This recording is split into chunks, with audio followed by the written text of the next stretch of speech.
High vacuum जी कितनी दूर है यहाँ से? हाई वैकम कोई 30 मील होगा। अच्छा, तो किस तरफ है ये? नाम काफी सुना, लोग आते रहते हैं हाई वैकम। L40 पे ये ऑक्सब्रिज से निकले तो हाँ फिर हाँ, आगे तो काफी रास्ते में आपको ट्रैफिक भी मिलती होगी, बहुत ज्यादा है। हैं? कितनी देर में पहुंचे यहाँ? मुझे भी 2 घंटे लगे। अच्छा माशा, बड़ी आपने तकलीफ फरमाई, जज़ाकल्लाह। कोई नहीं सर। अब सवाल कीजिए, फरमाइए। हजूर मेरा सवाल ये है, पहला सवाल, जी, अहमदी अकीदे के मुताबिक नबूवत का दरवाजा बंद नहीं हुआ।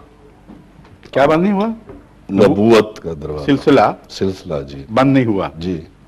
अब मुस्तकबिल में जो नबी आएंगे, क्या वो भी अपने आप को मेहदी कहलाने के हकदार होंगे? मैं ऐसा करता हूँ, पहले जो आपने अहमदी मसलक पेश फरमाया है वो बहुत ही मुख्तसर फरमा दिया है। अगर मैं इसको तस्लीम करूँगा तो बहुत सी गलत फहमियाँ भी इसके साथ तस्लीम कर लूँगा जो दुरुस्त नहीं है। अहमदी मसलक ये है कि जहाँ तक शरई नबूवत का ताल्लुक है, आखिरी शरई नबी हज़रत अक़दस मोहम्मद रसूलुल्लाह सल्लल्लाहु अलैहि वसल्लम तशरीफ़ ला चुके हैं और क़यामत तक अब कभी कोई शरई नबी नहीं आ सकता। नंबर एक, साहिब अम्र नबी हज़रत मोहम्मद रसूलुल्लाह सल्लल्लाहु अलैहि वसल्लम हैं और आपका अम्र क़यामत तक उसी तरह जारी है जिस तरह कुरान करीम बहैसियत आखिरी किताब के है। बस इन दो मानों में हम आपको ख़ातमुन नबिय्यीन समझते हैं, तमाम नबियों से अफजल, तमाम नबियों से बाला, और तमाम अंबिया में आपकी शरीयत कामिल और ज़माना क़यामत तक मिल गया, आपका भी और किताब का भी। ये माने हम समझते हैं। आपकी ग़ुलामी में, ग़ुलामी से हट कर नहीं, उम्मत मोहम्मदिया में और कुरान करीम और फरमान नबवी के दायरे के अंदर रहते हुए किसी उम्मती को नबी का लक़ब मिलना कुरान की रूह से नाजायज़ या मुनाफी नहीं है। ये हमारा अक़ीदा है। और इसकी दलील में और बातों के अलावा हम सूरह निसा की ये आयत पेश करते हैं जो मैं तिलावत करता हूँ आपके सामने। वमन युतिल्लाह वर रसूला फ़उलाइका मअल्लज़ीना अन्अमल्लाहु अलैहिम मिनन नबिय्यीना वस्सिद्दीक़ीना वश्शुहदाए वस्सालिहीना वहसुना उलाइका रफ़ीक़ा। कि मन युतिल्लाह वर रसूला, जो भी अल्लाह की और अर रसूल यानी मोहम्मद रसूलुल्लाह की अताअत करेगा। अगरचे ईमान बिर रसूल में तमाम अंबिया को शामिल फरमा लिया गया, लेकिन अताअत में सिर्फ हजरत मोहम्मद रसूलुल्लाह को अकेला रख लिया। एक कानून नया जारी हो रहा है, वमन युतिल्लाह व रसूला, यानी आज के बाद जो भी अल्लाह और इस रसूल मोहम्मद की अताअत करेगा, फ़उलाइका मअल्लज़ीना अन्अमल्लाहु अलैहिम, बस यही वो लोग होंगे जिन पर अल्लाह इनाम फरमाएगा। और लफ्ज़ी तर्जुमा यह है उलाइका मअल्लज़ीना अन्अमल्लाहु अलैहिम, यही वो लोग हैं जो उन लोगों के साथ होंगे जिन पर अल्लाह इनाम फरमाएगा। समझ गए? ये मैं इसलिए खोल रहा हूं कि यहीं से आगे तर्जुमे का इख्तलाफ शुरू हो जाएगा।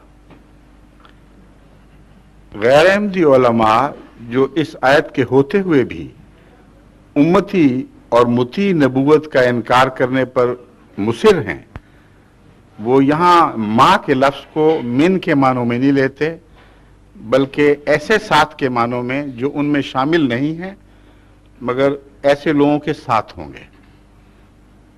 वो कहते हैं इस आयत का ये मतलब हरगिज़ नहीं कि जो भी अल्लाह और रसूल की अताअत करेगा, खुदा जिन लोगों पर इनाम फरमाता है ये लोग उनमें से होंगे।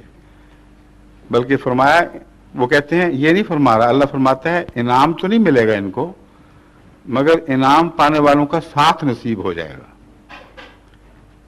ये तर्जमा वो क्यों करते हैं? इसलिए कि अपनी खातमुन नबिय्यीन की तशरीह में जमात अहमदिया के एतराज से बचने की खातिर, क्योंकि जमात अहमदिया इस आयत को अपनी तशरीह की तायीद में पेश करती है।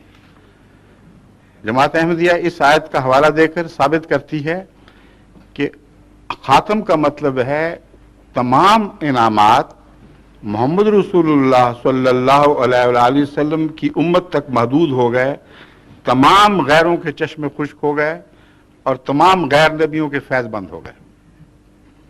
खातम का ये माना हम मानते हैं, लेकिन अपना कोई इनाम भी आपने बंद नहीं किया, बल्कि आपके फैज के चश्मे तमाम तर जारी हैं। ये हमारा तर्जुमा है। वो कहते हैं नहीं, नबूवत का फैज बनी नौ इंसान पर बंद कर दिया, ये मतलब है। समझ गए हैं? अगर उनका माना तस्लीम करें तो ये आयत मुतजाद खड़ी है सामने।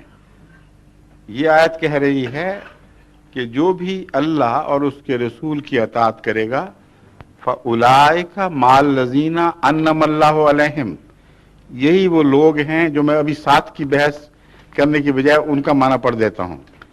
यही वो लोग हैं जो उन लोगों के साथ होंगे जिन पर अल्लाह ने इनाम फरमाया। लेकिन माँ का माना मिन भी होता है, यह भी सबको तस्लीम है। यहां मिन है या माल गैर मुराद है, यही आयत खुद तशरीह कर रही है, वो क्यों नहीं पढ़ते? आगे लिखा हुआ है मिनन नबीयीना, मान नबीयीन नहीं फरमाया। यानी उस गलत फहमी को कुरानी आयत ने खुद हमेशा के लिए दूर कर दिया कि माँ का माना तुम गैर ना समझना कि गैर होते हुए इस ग्रोह के साथ होंगे। जब तशरीह फरमाई अल्लाह ताला ने इस लफ्ज़ से माँ की, तो फरमाया मिनन नबीयीना, नबियों में से, वस्सिद्दीकीना, और सिद्दीकों में से, वशुहदाए, और शहीदों में से, वस्सालिहीना, और सालिहीन में से। दूसरी बात ये उठती है कि अगर ये तशरीह उनको मंजूर नहीं और माँ के उस माने पर इसरार है जो साथ का है लेकिन बीच में शामिल नहीं होने देता, तो फिर सिर्फ नबूवत ही नहीं बंद हुई, फिर सिद्दीकियत भी बंद हो गई, शहादत भी और सालिहियत भी, क्योंकि ये माँ सबको कंट्रोल कर रहा है, उनके दरमियान कोई तमीज नहीं करता। माल लजीना अन्नमल्लाहु अलैहिम ए मिनन नबीयीना वस्सिद्दीकीना वशुहदाए वस्सालिहीना व हसुना उलाइका रफीका, और वो हसुना उलाइका रफीका से अपने हक में एक और इस्तेबात भी करते हैं, वो भी समझाना जरूरी है, वरना वो बाद में आपको कुछ कह देंगे तो फिर आप दोबारा कहां ढूंढते फिरेंगे कि मुझे। अभी सुन लीजिए, वो कहते हैं देखो साफ पता चल गया कि अल्लाह ताला फरमाता है कि ये दोस्तों के तौर पर ये अच्छे लोग हैं, वैसे बनने की जरूरत नहीं। हाँ, इनकी दोस्ती अच्छी है, इनका साथ अच्छा है, और साथ का एजाज किसको मिल रहा है ये सोचते ही नहीं। हसुना उलाइका रफीका में अगर गैर मुस्लिम जो पहले गुजर गए थे, उम्मत मोहम्मदिया से पहले अंबिया और पहले सिद्दीक, शहीद और साले हों, तो मतलब यह है कि उम्मत मोहम्मदिया का ये एजाज है कि उनकी रफाकत खुदा ने इनको दे दी है। मैं तो इस तर्जमे को मोहम्मद रसूल सल्लल्लाहु अलैहि वसल्लम की हतक और गुस्ताखी समझता हूं। मेरे नजदीक तो बिल्कुल उलट मजमून है, वो मेरे तर्जमे के साथ चल रहा है। वो ये है कि मोहम्मद रसूलुल्लाह की उम्मत के साथ अंबिया और सिद्दीकों की मायत उनके लिए एजाज है, ना कि इनके लिए उनका साथ एजाज है। बस मिनन नबीयीन का माना मिन ही है, में से, और माँ का माना भी मिन ही हुआ करता है जब अच्छे लोगों के हवाले से बात हो रही हो। ये बात उलमा छुपा लेते हैं, हालांकि कुरान उनको इस बात को खूब खोल रहा है। मसलन तमाम उलमा कुरान करीम की ये दुआ करते हैं कि वतवफ़ना माल अबरार, कुरान करीम में एक दुआ सिखाई है।